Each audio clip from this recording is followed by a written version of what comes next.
Salut à tous, bienvenue dans cette nouvelle vidéo. Aujourd'hui, je vais vous parler du scrapping que j'ai fait sur notamment le site MQL5 qui propose l'achat d'algorithmes et de robots de trading. Donc aujourd'hui, je vais vous montrer avec mon équipe ce qu'on a fait. On a récolté toute la data de tous les robots du marché, que ce soit MQL5 et d'autres sites. Donc là, par exemple, euh, alors je vais mettre juste ça juste en dessous, voilà ici. Donc, c'est-à-dire que vous avez des sites aujourd'hui, comme MQL5, qui proposent d'acheter des robots, où il y en a même des gratuits, pour trader. Bien évidemment, chaque robot, en fonction de la personne qui le met à disposition, va avoir des prix différents. Donc, il peut y avoir des robots à 30 dollars, comme on voit ici, des robots à 5000 dollars, à 100 dollars, etc. Il y a vraiment des robots dans tous les prix et tous les tarifs. Sauf qu'aujourd'hui, quand on achète un robot, on aimerait bien savoir un petit peu les datas que propose ce robot. Donc, avec mon équipe, on a scrappé tout le marché. Et donc, on a plus de 5000 algos. Vous voyez toutes les lignes ici. On a plus de 5000 algos et avec toutes les datas. Et notre objectif, c'est de savoir quels sont les bons robots en fonction des datas qui nous intéressent.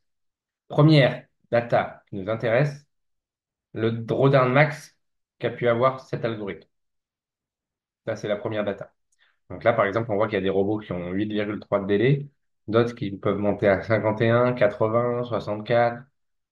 Donc vraiment, en fonction de ça, ça c'est un des premiers critères importants pour sélectionner un bon robot. Le nombre de trades également. Le win rate.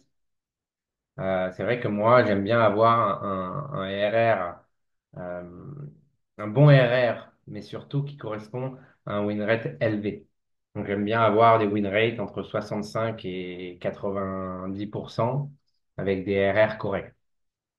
Donc le win rate ici.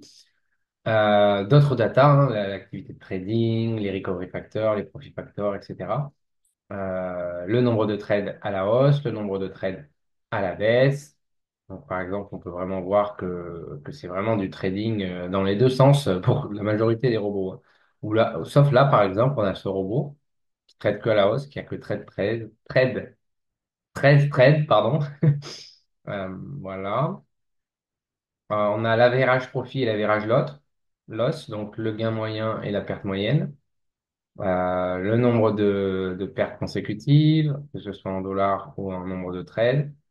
Les monthly growth, donc combien de gains on va faire mensuellement avec les robots, etc., etc. Donc, de par toutes ces datas, avec mon équipe, on a mis en place derrière des stratégies. Donc, l'idée, c'est pas de choisir un robot parce que vous voyez une pub sur Internet, mais c'est vraiment d'analyser toutes les datas de chaque algorithme. Vous pouvez, alors sur MQL5, ici, hop, on va aller dessus. Là, sur MQL5, vous pouvez voir des robots qui sont présentés ici, qui ont les tarifs, etc. Vous cliquez dessus, boum, vous allez avoir toutes les caractéristiques. Mais l'objectif, encore une fois, je pense que c'est d'essayer. Là, par exemple, celui-là, c'est un robot, il a des très bons avis, des commentaires, ça peut paraître un bon robot. Mais peut-être que pour moi, pour ma stratégie d'algo trading, il ne correspondra pas aux statistiques que je recherche dans ce tableau-là. Voilà, donc c'était une courte vidéo pour vous partager un petit peu ma méthode. C'est-à-dire que je ne choisis pas un algorithme n'importe comment. Aujourd'hui, ceux qui sont intéressés pour avoir de très bons algorithmes, je mets à disposition avec les personnes que j'accompagne les meilleurs algorithmes qui sont dans ce tableau-là. C'est-à-dire que je vous mets à disposition les meilleurs et évidemment la méthode. Donc, si vous intéresse d'en discuter avec moi, avec grand plaisir, vous pouvez cliquer sur le lien Calendly juste en dessous. On se prend une petite demi-heure ensemble pour parler algo trading de votre situation. Si vous êtes potentiellement intéressé pour pouvoir bénéficier des 20 algorithmes de trading, si aussi ça correspond à votre façon de faire, parce qu'il y a plein de personnes qui préfèrent le trading manuel ou autre. Voilà, ça sera un plaisir pour moi d'échanger avec vous et je vous dis à bientôt.